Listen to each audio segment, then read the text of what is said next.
उजला हाथी और गेहूं के खेत रामधारी सिंह दिनकर द्वारा रचित एक लघु कथा है, जिसमें लेखक ने दो भाइयों के बीच निस्वार्थ और अटूट प्रेम को दिखाया है।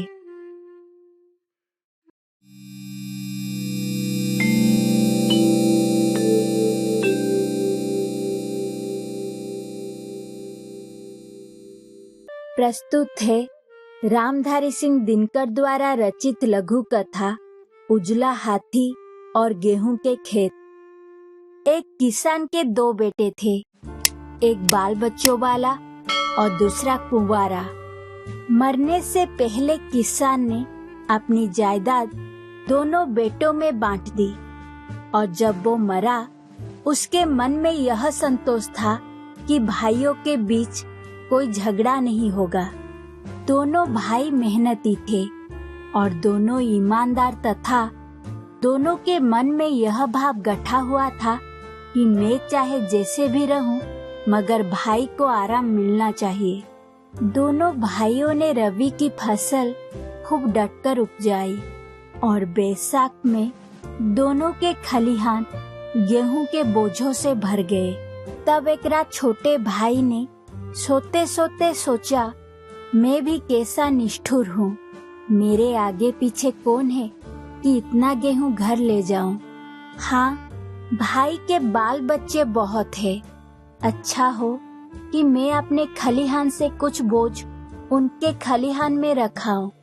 इतना सोचना था कि कुंवारा भाई उठा और अपने खलिहान से 20 बोझे उठाकर उसने भाई के खलिहान में डाल दिए और वो फिर से आकर सो गया। और नींद में उसने सपना देखा, दोनों ओर गेहूं के लहलहाते खेत थे और वो उनके बीच उजले हाथी पर चढ़कर घूम रहा है। और ठीक यही बात बड़े भाई के मन में भी उठी।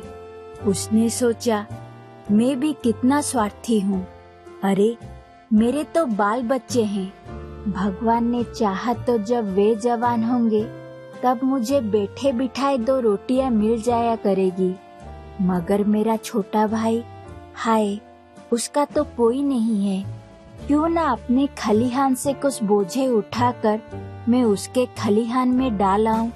अन्न बेचकर 10 पैसे अगर वो जमा कर लेगा तो बुढ़ापे में उसके काम आएंगे। और वो भी दौड़ा दौड़ा खलिहान में पहुंचा और अपने ढेर में से 20 बोझे उठाकर उसने छोटे भाई के खलिहान में मिला दिए और घर आकर वो खुशी खुशी सो गया।